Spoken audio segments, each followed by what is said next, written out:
Why we shouldn't underestimate Joe Biden. President Biden's poll numbers are stubbornly low. Most voters think he might be too old to run for re-election. Even many Democrats would like to see someone else heading the ticket next year. In other words, he's got us all just where he wants us. Being underestimated is Biden's political superpower. He used it to win the Democratic nomination in 2020, he used it to pull off the rare feat of ousting an incumbent president. He has used it to pass historic legislation with tiny congressional majorities, to thwart Russia's brutal attempt to conquer Ukraine and to turn what Republicans thought would be a red wave midterm election into a sad little ripple. And Biden is perfectly capable of using that superpower again to win a second term. Those who doubt this are welcome to fool around and find out. I keep thinking back to the reporting trip I made to South Carolina in 2020 shortly before that state's pivotal primary. I was driving from the Charleston airport to my hotel when Representative James E. Clyburn, the Democratic kingmaker, endorsed Biden. It was life-saving oxygen for a campaign out of breath.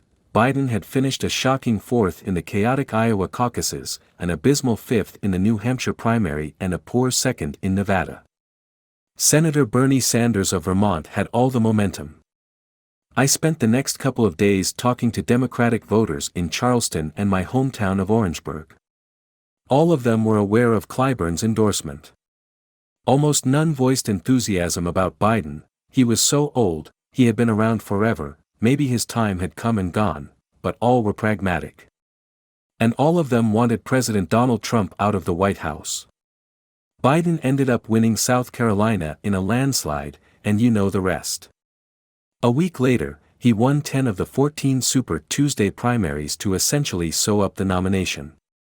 And Democrats went on to capture not just the White House but also both chambers of Congress.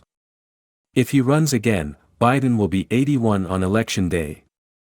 He will occasionally misspeak or fumble for words, as he has done for his entire political career. On Wednesday, during his trip to Ireland, he tried to refer to New Zealand's national rugby team, the All Blacks, but instead called them the Black and Tans, which was the name of a brutal British paramilitary force. He quickly corrected himself, but Republicans will make fun of him, as they always do. If they were smart, Republicans would listen to former House Speaker Newt Gingrich, who scolded his party after last year's election. We dislike Biden so much, we pettily focus on his speaking difficulties, sometimes strange behavior, clear lapses of memory, and other personal flaws. Our aversion to him and his policies makes us underestimate him and the Democrats. Gingrich correctly noted that the Biden team had one of the best first-term off-year elections in history and implored Republicans to acknowledge that our system and approach failed. So what does the GOP appear prepared to do? Nominate Trump yet again.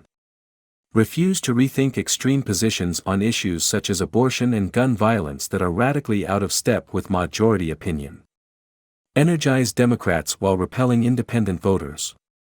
If it looks as if Trump will be the Republican nominee, and he seems to be pulling away from the field, if you can call it a field, I expect Biden to run, and run hard.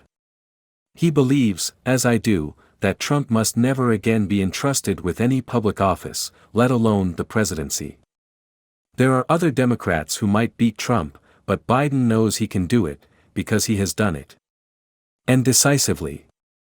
A Biden-Trump rematch is not the contest most Americans would like to see.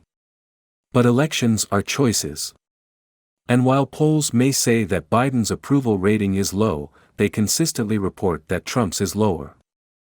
I suppose there is a chance that the Republican Party might somehow solve its Trump problem, though at present that looks unlikely. If he were out of the picture, and not heckling or sabotaging the GOP nominee from the sidelines, like I said, this is an unlikely scenario. Would a younger, more conventional Republican be a more formidable opponent against Biden? Would Biden even run? Might the president step aside in favor of the next generation? Wait, I'm doing it, too. I'm underestimating Biden by assuming his decision about running depends on who his opponent might be, rather than on his own determination, discipline, and political dexterity. Get lost in that kind of reverie, Republicans, and you'll wake up to see him being sworn in for his second term.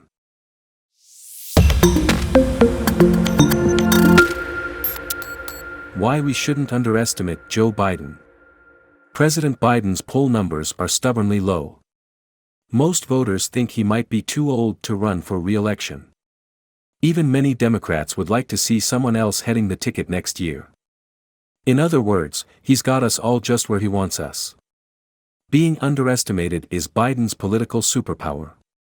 He used it to win the Democratic nomination in 2020,